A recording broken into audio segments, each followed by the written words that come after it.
아침 목상에 오신 여러분들을 환영하고 축복합니다. 하나님께 새로운 날을 허락하셨는데요. 새로운 날을 갈망하는 새로운 은혜로 오늘 하루 우리 인생을 지킬 줄 믿습니다. 오늘은 끝은 아니니라 라는 제목을 가지고 마가복음 13장 1절부터 13절까지 말씀을 좀 살펴봤으면 좋겠습니다. 우리 9절부터 11절까지 말씀 같이 한번 읽어볼까요? 너희는 스스로 조심하라. 사람들이 너희를 공회에 넘겨주겠고 너희를 회당에서 매질하겠으며 나로 말미암아 너희가 권력자들과 임금들 앞에 서리니 이는 그들에게 증거가 되려 함이라. 또 복음이 먼저 만국에 전파되어야 할 것이니라. 사람들이 너희를 끌어다가 넘겨줄 때에 무슨 말을 할까 미리 염려하지 말고 무엇이든지 그때에 너희에게 주시는 그 말을 하라. 말하는 이는 너희가 아니요 성령이시니라. 예수님께서 제자들에게 말씀하십니다. 마지막 때에 대해서 이야기를 하시면서 몇 가지 이렇게 권면을 주세요. 그 중에 하나는 뭐냐면 너희는 스스로 조심하라 라고 이야기를 합니다. 그러면서 사람들이 너희를 공회에 넘겨주겠고, 공회는 재판정이죠. 너희가 재판을, 부당한 불의한 재판을 받게 될 거라는 거예요. 그리고 너희를 회당에서 뭘 할 거다? 사람들이 보는 앞에서 매질하게 될 거다. 특별히 하나님 앞에 예배하는 그 예배 초소에서 너희가 모욕을 당할 거라는 거예요. 뿐만 아니라 나로 말미암아 권력자들과 임금 앞에서 서게 될 것이다. 때로는 너희가 목숨을 잃고 때로는 너희가 많은 사회적인 억압을 당하게 될 것이다 라고 이야기를 하는 거죠. 우리가 먼저 기억할 것이 있어요. 그건 뭐냐면 우리가 예수를 믿는다고, 또 우리가 하나님 앞에서 믿음을 지키고, 또 하나님을 위한 선한 일을 한다고 탄탄대로가 열려질 거라고 기대해서는 안 돼요. 정말 우리가 믿음을 지키고 하나님의 뜻대로 살고자 노력해도 여전히 우리 앞에는 어떤 고난과 역경이 있을 수 있습니다. 왜 그럴까요? 왜 우리가 믿음을 갖고 정말 하나님 앞에 정직하게 살려고 하는데 이렇게 고난과 역경이 끊이지 않을까요?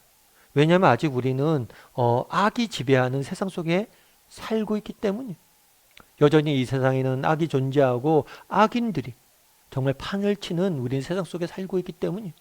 그렇기 때문에 우리가 정말 믿음을 갖고 믿음을 지키고 하나님의 선한 일을 위해서 노력해도 오히려 그것 때문에 더 많은 고난과 역경을 받을 때가 있다는 것. 그래서 우리가 놀라지 말아야 됩니다.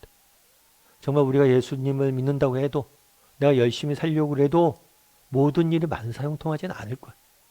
고난과 역경이 따를 수 있음을 우리가 먼저 인정을 해야 돼요. 그런데 한 가지 기억할 거 있어요. 그건 뭘까요? 뭐라고 됐냐면 사람들이 너희를 끌어다가 넘겨줄 때 무슨 말을 할까 염려하지 말고 무엇이든지 그때 너희에게 주시는 그 말을 하라. 말하시는 이는 너희가 아니라 성령님이다. 염려하지 말라는 거예요. 염려하거나 걱정하지 말고 두려워하지 말고 당당히 맞서라는 거예요.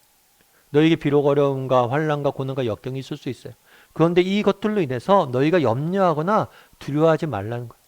그럼 왜 염려하거나 두려워하지 않아야 됩니까? 누가? 성령이 우리와 함께 할 것이기 때문에. 성령님 우리와 함께 하셔서 우리에게 무슨 말을 해야 될지, 그 어려움들 어떻게 이겨내야 될지 알려주시고 우리와 동행하실 거라는 거예요. 그래서 너희가 염려하지 말라는 거예요. 이는 성경에서 주신 가장 중요한 약속이기도 합니다. 동행. 정말 하나님께서 우리와 동행하시다는 이 약속이야말로 가장 중요한 축복이자 하나님이 주시는 약속이.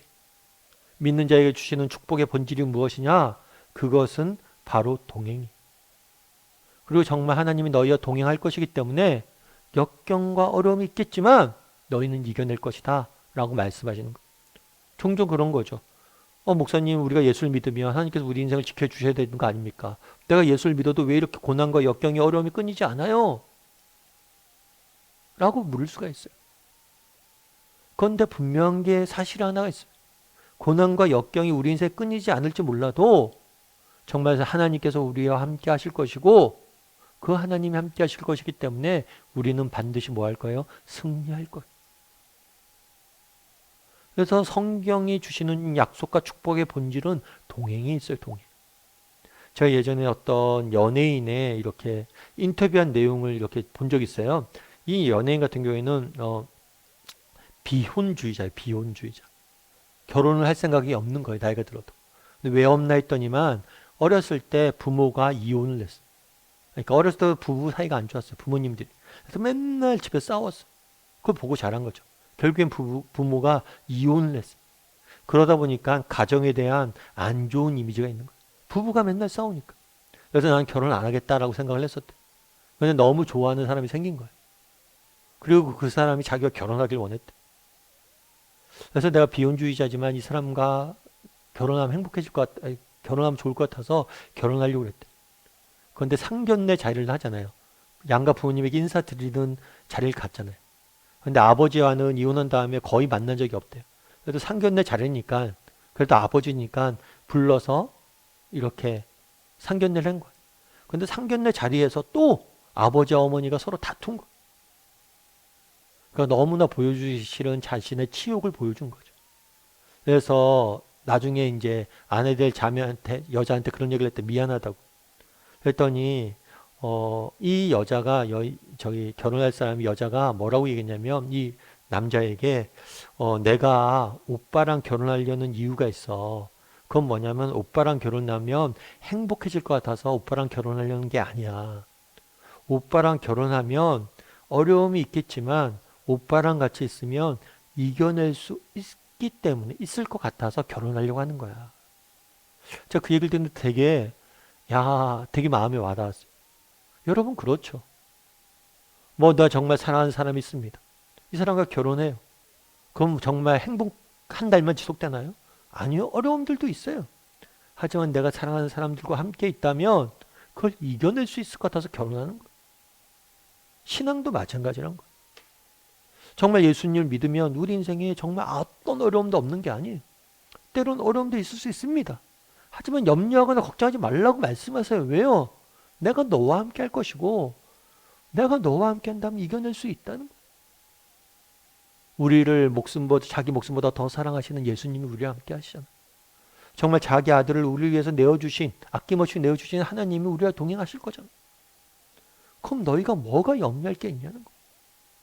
내가 너와 동행할 것이고 너에게 힘 줄 것이고 너를 인도해서 이기게 할 것이다. 바라기는 정말 우리도 이 예수님을 바라봤으면 좋겠어요. 이 하나님을 우리 안에 계시는 성령님을 바라봤으면 좋겠어요. 그래서 정말 우리와 동행하시는 하나님을 바라봄으로 염려하지 말고 정말 염려와 불안으로부터 걱정으로부터 두려움으로부터 자유로워질 줄 아는 저나 여러분이 되기를 주님의 이름으로 소원합니다.